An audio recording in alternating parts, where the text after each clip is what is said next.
confirmed the identity of a female's body found in a water tank. Later, her death, I get asked about this.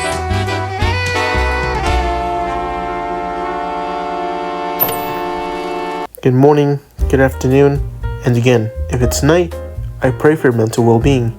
Here is part 2 of the Cecil Hotel documentary.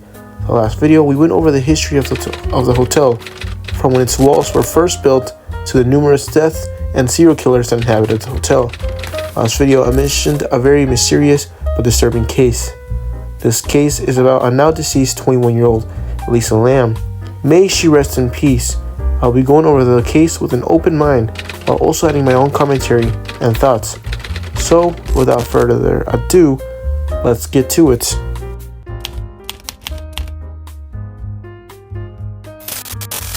Elisa Lam was born to Hong Kong immigrants on April 30th, 1991 in Vancouver, Canada. I couldn't find much about her early life, which isn't really important to this topic, but could add some more context. From what we know, she was a student of the University of British Columbia. Elisa was diagnosed with BPD, or bipolar disorder, and depression. According to her parents, she kept her mental illness private and never tried to end her life in any way or form, but it's reported that she went missing for a brief period of time. Lisa also had this habit of not taking her medications for bipolar disorder and would sometimes start to hallucinate, causing her to hide under her bed and fear these hallucinations, and at one point she was hospitalized for this. Lisa had started a blog on a website called Blogspot, where she would post about models and clothing and her mental illness, which is a little weird to me because her parents said she was private about her illnesses, but who am I to judge? In 2012, a year before she went missing, she made a post called Relapse, discussing her frustration and despair after the school she went to had forced her to drop some classes.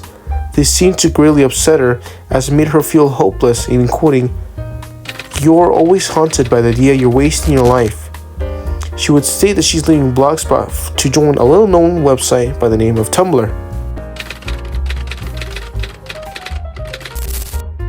Elisa Lam would travel to San Diego, where she would spend her time at the San Diego Zoo and would post pictures of her time there. On January 26, she would arrive in the stinky shithole known as Los Angeles. 2 days after staying in LA, she would check into the infamous Cecil Hotel. Lisa would share her room with her roommates. She was later moved on to another room after her roommates said she was acting odd and leaving them letters telling them to go home, and even locking them out until they guessed the password. Her parents reported her missing after she stopped contacting them. Lam was supposed to check out of the hotel on January 31st, but she never did. They were forced to fly down to LA, worried that their daughter had gone missing or even killed in some way.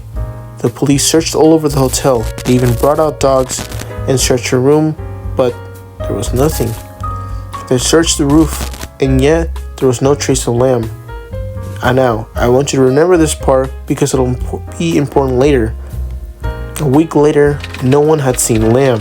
The police, in an attempt to maybe get a clue or anything, would release a video of Lam, which I'll be posting right now.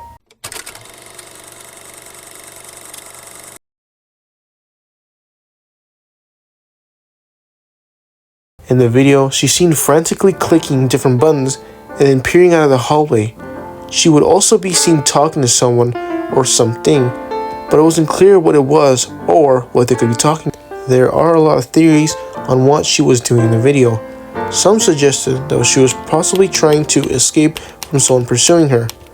To me, this makes a lot of sense, since it would be the first time there would be a serial killer or a killer in the Cecil. Another theory suggests is that she was having another BPD disorder like she previously did. This one is very possible and is possibly the best theory because of past events. One of the most popular theories, though, is that Lisa was participating in a ritual called the elevator game. Now, I might make a full video on that, but it's basically a ritual of sorts. It might have started in Korea or Japan, and it involves a 10-story building. The person involved must type out a certain code or anything. The person will be then transported to some realm or something crazy, right? They must then return to the world where they will be stuck there. The theory is more for spooks and is more of an urban legend, but it was a big reason why this case exploded in popularity. Throughout the 19 days of her disappearance, residents had complained about the quality of the water. Some complained that the color was off and was kind of a brownish blackish color, like dirty water, right? Accompanied with the dark color was a horrid smell that made their stomachs churn. The water also came out clunky and tasted off, and sometimes even horrible. Yet people still drank, brushed their teeth, and even showered in the water. Finally, one day, someone complained to the staff about the horrid condition of the water. An employee had climbed up to the top of the roof and up to the water tank. When he'd opened it up, a smell worse than death had escaped, and inside was a decomposing body. The police were immediately notified, and the person was identified as Elisa Lam. The tank was drained and cut open to remove the body. She was found naked, and the clothing she was wearing were found floating around as well. They were covered with a sand-like substance. Her key card to the room was also found next to her. From what I found from the report, her body was bloated and moderately decomposed. It was also a type of greenish color. There were no signs of physical trauma or sexual assault or even suicide. There were traces of her medication and a small percentage of alcohol. There were no traces of any other drugs, and it even suggests that she wasn't properly taking care of her medications or taking them at all. The police were stumped, as there was no way of her getting into the water tanks. A ladder was required to even get on top. Even then, the leads were big and heavy. What was even weirder was the dogs had lost her scent at the window in her room, where they suggest she might have escaped from. They didn't find any of her scent on the roof. They searched the roof, and yet there was no trace of Lam. It's almost like she just randomly appeared there. Some say that she might have taken drugs, and in the 19 days of her decomposing the water tank, the drugs had broken down. To this day, no one knows what happened to Elisa Lam. Her case has become extremely popular online for its almost paranormal feel. A lot of media has been made about Elisa, such as movies and a music video. And a lot of horror channels have also made videos on her. A good one that I watched was by a channel called Something Scary.